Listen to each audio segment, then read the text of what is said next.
just downloaded the demo for Enshrouded and you only get 8 hours of gameplay.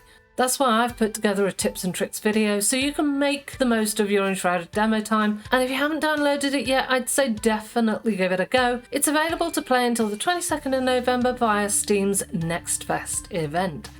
After you've spawned in and run through the cave system, having your first encounter with the blue fungus dudes, you're going to exit the cave and you're going to see this pink shining light, and although the game tells you to go there, don't.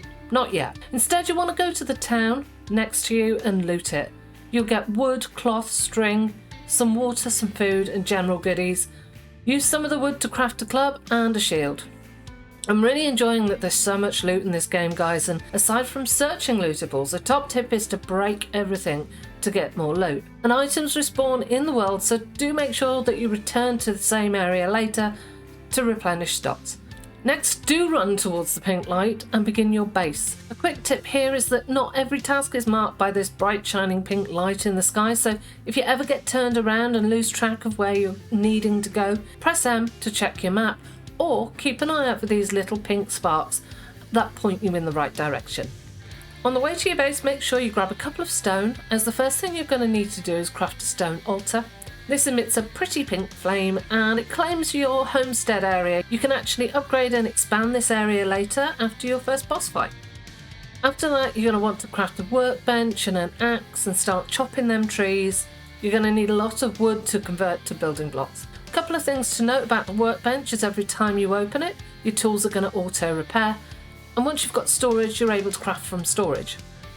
You're also going to need to craft yourself a building hammer, and then it's going to be time to build. You can demolish with the building hammer and the salvaged items will go straight into your inventory. There's no structural integrity, or certainly not at the moment, so let your building imagination run wild. Be warned that the building menu is a little different and building itself definitely needs a bit of work. Snapping is decidedly funky, but guys, this is a demo, right? We can cut the devs a bit of slack because we know this isn't going to be the final game. There's furniture, a hearth and lights and things available in the demo. Like Valheim, building these and placing them in your building is going to increase the comfort level in the home and therefore your comfort buff. Talking of buffs, you're going to find a variety of food and tonics in the game. All of them give different buffs to health, stamina or mana. Some increase your health bar, some heal over time, shrooms increase your magic damage, so never leave home on an empty stomach. You're then going to have the task of finding the first sleeping survivor, Anders. Do not overlook this step. Finding survivors is how you expand your crafting knowledge. For example, Anders is the blacksmith and unlocking the forge, the kiln, fur and battle armor and more. Later you can find the alchemist unlocking alchemy. Anders also unlocks the ability to upgrade specialty weapons. Now, not all weapons are specialty, the ones you craft are not. Most of the time it's ones that you find off bosses or in chests. You'll also loot runes when you're out and about. And speaking with Anders will allow you to spend those runes to upgrade the specialty weapons. Any specialty weapons you no longer need can also be salvaged for runes. Finally, on the specialty weapon front, there are different kind of grades of weapons. So you might get a shepherd's staff that is upgradable only once, but you could get the same shepherd's staff that you can upgrade 3 times. This is the Shroud. The Shroud is bad, but there's lots of fungi in there and unique harvestables such as Shroud sap and I think it's Shroud bark. And it's also where you're going to meet your first boss. While in the Shroud, you can only stay there for a limited amount of time before death. Hourglasses replenish that time, but are only usable once.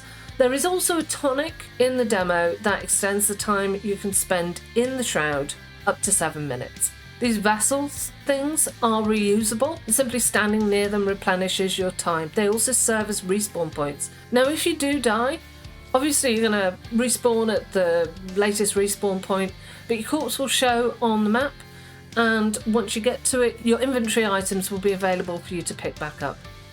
Killing the first boss will net you, I think it's called a Shroud Stone or a Shroud Gem, and you use this to upgrade your flame altar to extend its reach. He's pretty easy to fight. He hits hard but not that hard. He's slower than your character, and with a bit of running and shooting and dodging, you can then go and finish him melee style. This nets you some nice loot and a boss head and that Shroud Stone thing. You can then use that stone to upgrade the flame altar. Now you'll note that there's also an upgrade for the Flame Altar Strength. Now the stone for this is actually outside the playable area of the demo, but it is possible to make it out of the area, get that, and get back inside the safe zone in time, meaning that you can, in the demo, upgrade your Flame Altar Strength.